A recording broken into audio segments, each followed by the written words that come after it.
Meta Platforms is scheduled to report quarterly financial results after the markets close on Wednesday, October 30th.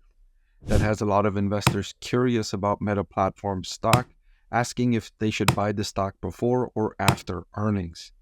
Now, typically, I try to discourage investors from this kind of short-term thinking, buying before an earnings event, trying to capitalize on the post-earnings price action.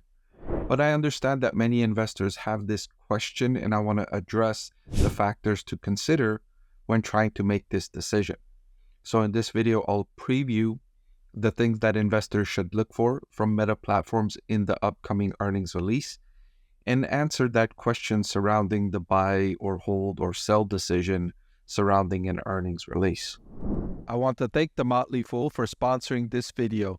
Visit fool.com/parkev for the 10 best stocks to buy now. So in recent months, Meta Platforms' fundamental performance on revenue and profitability and user growth has been excellent, and that's what's driving the stock price higher. The company made excellent adjustments to those privacy changes at Apple, which temporarily caused Meta Platforms difficulty in targeting advertising. But since then, they've made credible adjustments, not only to that threat, but also the threat from TikTok, which was attracting a lot of people spending time looking at short-form videos. Meta's response to that with its own short-form video format has worked very well, as you can see from these results. In the latest quarter that ended June 30th, the company's revenue jumped to $39 billion, and that was up 22% from the same quarter last year. By the way, if you're wondering where I got this document from, this is from Meta Platforms Investor Relations website. You can all access this document yourself. Go to Meta Platforms Investor Relations, and you can see this under second quarter 2024 earnings results. The company's income from operations also jumped by 58% to $14.847 billion. 58% jump in income from operations. That goes to highlight the company's lucrative business model where when it attracts incremental revenue, its costs do not go up by that much, right? Think of Meta Platforms. If somebody spends more time on the platform, if it attracts a new 100 million users, it doesn't cost the company all that much extra money. The platform is already in place. The functionality is already in place. And so the incremental users just bring in much more revenue, which flows to the bottom line. It's a really, really lucrative business model that I like. And it's one of the reasons why I've had Meta Platform stock rated as one of my top stocks to buy in 2024. The business model, the user-generated content business model, I really like.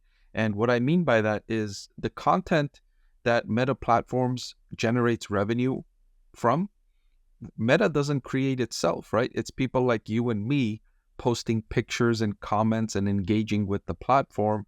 And that's the content that Meta Platforms makes money off of. Folks like you and me and our activity on the platform. Meta doesn't need to spend money to generate that content. And so that's why it's so lucrative. That's why the company is able to generate such strong profit margins, because the content is created by people for free. They just upload their content and Meta says, thank you for doing that. We'll take it from here. Meta Platforms, its family daily active people that are on its variety of its apps, right? It has Instagram, it has Facebook and WhatsApp, and then now Threads. So across all of those apps, it has more than 3.25 billion people on there every day. And that's an increase of 7% from the same time last year. 7% on a $3 billion base. That's more than 200 million users it added year over year. That's almost the size of Snapchat the company added in just 1 year. It's amazing to see it still find new users, even though it's at such a large scale. And the user growth and increased engagement helped increase advertising impressions by 10% year over year. And even more impressively, the average price per ad increased by 10% year over year. Typically, in most markets, when you have supply increase, it's hard to also have price increase. Meta Platforms has managed that for a couple of consecutive quarters now, where it increased the ad impressions, supply of advertising, which and still increased the average price per ad. I mentioned the company's business model doesn't need to add that many people to create this kind of growth. In fact, over the last year, the headcount decreased by 1% year over year, even though revenue has surged in the last year. Now, looking ahead, here's what investors should expect from Meta. In the third quarter, revenue in the range of $38.5 to $41 billion. And while they continue to expect 2024 operating losses to increase meaningfully year over year due to their ongoing product development efforts and investments to further scale their ecosystem, this is in relation to the Reality Labs segment of the business. The social media side of the business is thriving, and the company is utilizing some of those cash flows from the social media side of the business to invest in the Reality Labs part of the business. This is the metaverse. This is artificial intelligence. This is really big shot opportunities, long shot opportunities the company is investing in that could develop into massive cash generating businesses a few years down the line. And with Meta Platforms, investors can be reasonably confident that these investments will turn into something successful. Meta has been reasonably good with its capital allocation. The company's spending has resulted in good products, right? And the company's purchases, big acquisition of Instagram, acquisition of WhatsApp, the development of Threads, the development of short form video content reels, they've all gone really, really well. So they've earned credibility from investors like myself. I can give them a little more rope and say, okay, if you're going to spend a little more money, I'm okay with that because you've demonstrated success in allocating capital. So I like to see you allocating capital. Now, it does make investors nervous when Meta Platforms says those kinds of things and then says that they expect infrastructure cost will be a significant driver of expense growth next year as the costs associated with their expanded infrastructure footprint start to work their way through depreciation expenses. First, they come in as capital expenditures, and then every year they go into the income statement as depreciation. And then they go on to say that they anticipate their full year 2024 CapEx will be $38.5 billion at the midpoint. That's updated from $37.5 billion at the midpoint. So they expect to spend more in 2024 than they initially planned on capital expenditures. And then they go on to say that for next year, we expect significant capital expenditures growth in 2025. So if this year comes in at $38.5 billion, they expect significant growth next year. So something above 41, 42, 43 billion, right? Something above 10% increase in CapEx next year as well. I'm anticipating based on these comments. And these investments are to support their artificial intelligence research and product development efforts. Again, these increases in capital expenditures make investors nervous.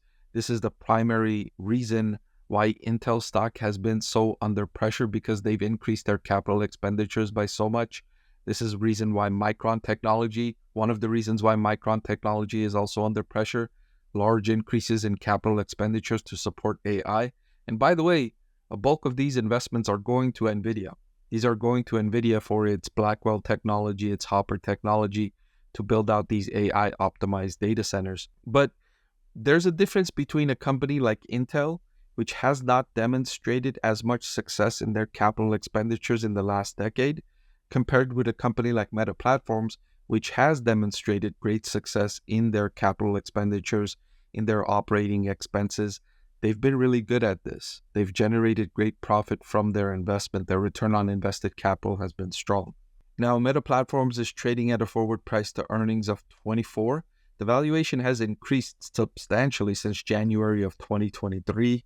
This is when the company reached peak distress from investors as a result of those decreasing user revenue numbers from the changes of Apple and TikTok. But it has since recovered from those changes, and the valuation has also increased. I'm happy about that because I've had Meta rated as a top stock to buy. Going into the earnings release, if you're interested buying before or after, remember what I said in the introduction of the video. I try to discourage investors from engaging in this kind of short-term market timing. And I usually say just, if you're planning on spending $1,000 and you're not sure to do before or after, just cut that investment in half and do 500 before and 500 after. There have been some exceptions to that general strategy I recommend in cases where I feel the stock is overvalued and where I feel the stock is undervalued significantly on both sides. In Meta Platforms' case, I don't feel the stock is overvalued or undervalued significantly. And so I will revert to my general recommendation in this case again, which is to take your investment allocation desired and split it in half and do half before earnings and half after earnings. And that way you split up your risk, the risk of missing out and the risk of taking the downside. And you cut those risks in half and you neutralize each side by taking half and half approach. Hey everyone, I'm excited to announce that my book is finally available for sale. I've been working on it for more than a year now, so I'm really excited to finally share this with you now. It goes through my framework for evaluating stocks. Some of you often ask why I like this stock or why I like the other stock, and this framework provides you the things that I look at when I'm evaluating stocks. I've added the link in the description below.